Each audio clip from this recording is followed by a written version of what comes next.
Sidhani ni tajiri, hiyo ni mali ya umma, wameiba toka kwetu. Today on an interview, one of Linda Mwananchi member and one of the young voices in Kenya, Edwin Sifuna, has revealed to us some very important details which have really been troubling me about the Linda Mwananchi new statements that they were making, especially in Kisumu. In Kisumu, everybody was saying that party leader is Orengo. Orengo being the party leader complicates the month yenye tulikuwa tunafanya, kwa sababu our math was that Sifuna should be given the party leader of their new party because ODM they are not going to get it. ODM they are not going to get it, even if they have major support in ODM. The leaders who are in ODM who wants to join them, they need to defect, and that is what we'll discuss in our next video about the defections that are coming from Linda Ground to Linda Mwananchi.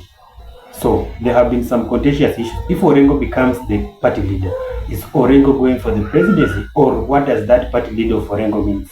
Viewers, welcome to One Ball Brain. My name is Omar Brand. Remember to subscribe, like and share.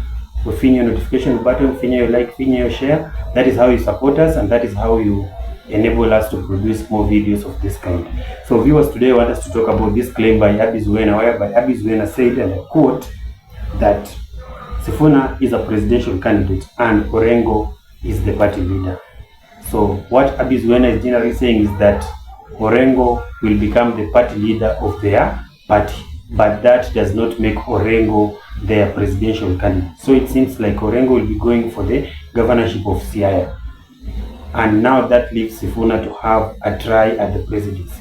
Remember, Sifuna is going across the country trying to gauge, is the country really behind him, and is the country willing to support him for the 2027 bid.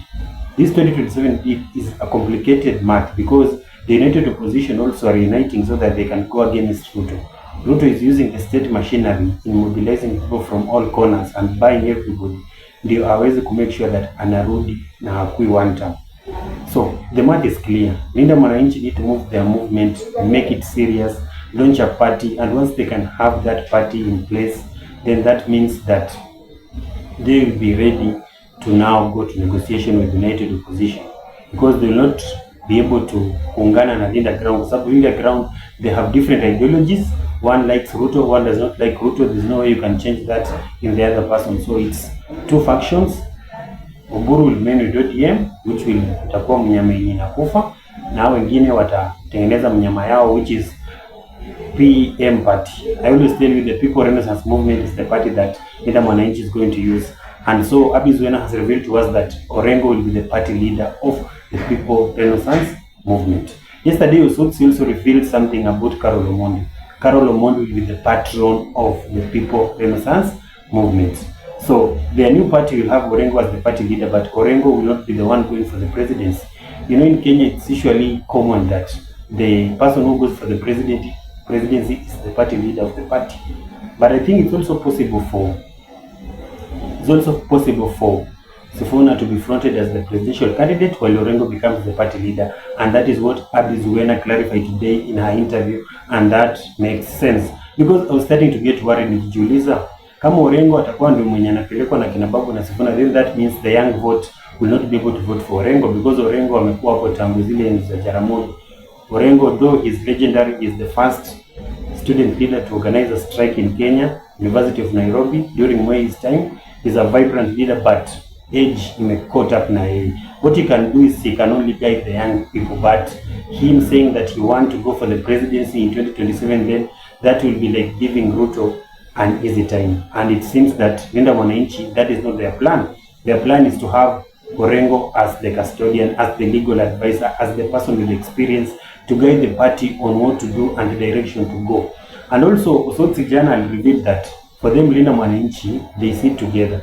So they have something like a committee or a convention. They sit together, they discuss what needs to be done, they agree on the different things that they want to achieve. Na alisema that one of the most important thing yenye wamefanya them as a party is that they have ensured that they know interest of each of their members. Wanajua wewe unataka kuendea nini, wewe unataka kuendea nini, wewe unataka kuendea nini. That is one of the ways in politics that you do, so that you make sure that nyinyi nyote mna pull in one direction, because the moment one of them feels like his personal ambitions zinavunjwa na direction yenye mna make, then that means you will not be able to move together as a group, and that is the problem that the United Opposition have. Kila mtu ako na azma yake, and all of them I do not feel they are aligned for the common goal. But Linda Mwananchi seems to have a clear structure. Carol Omondi as the patron, he gives them direction. Akona pesa kama njugu, so money will not be a problem to the People Renaissance Movement. Hata waseme wanachanganga wenyewe among themselves, but there are big wings there who have money. Orengo, Carol Omondi, they have been in politics a long time. Sainde wao wamesign Raphael Tuju, so they are trying to make their team become bigger, because though the young generation wants to take up leadership, the old generation has money, has resources, has connection. So those two needs to blend. As the young people now go for the leadership, then the older generation falls back and give them advice, and also give them a way out on how to deal with different issues, because they are not as experienced as them. That is key. So kusikia from Abi Zuena that Orengo is now the party leader, now Sifuna is going for the presidency, that has made me understand the strategy they are putting in place. Hawataki pia much focus to be on Sifuna, because Sifuna becoming the party leader immediately also bring a lot of pressure on him. So I think it's one of the way you have to make sure that Sifuna does not have a lot of pressure as a person. He can be able to concentrate on if he's going for the presidency and he goes into negotiation with the United Opposition, appear deputy, he can be able to concentrate on that, and then Orengo can be able to concentrate on the party, other functions of the party, because Sifuna now is not experienced in running a party as a party leader. So Orengo can take up the other responsibilities and I focus on the bid for presidency, and that makes total sense. Viewers, I don't know what you think. Leave a comment and tell me what you think, because Abi Zuena has solved the greatest puzzle that has been baffling us of whether Sifuna will be the party leader or Orengo will be the party leader, and whoever is given the party leader, what does that statement of being a party leader means in translation to being given the candidacy for 2027. Leave a comment, tell us what you think. This is one of the heartbeat of political analysis. Usisahau kufinya hiyo notification button na kufinya subscribe button and like button, so that you support us and so that you may see other videos that we produce. See you.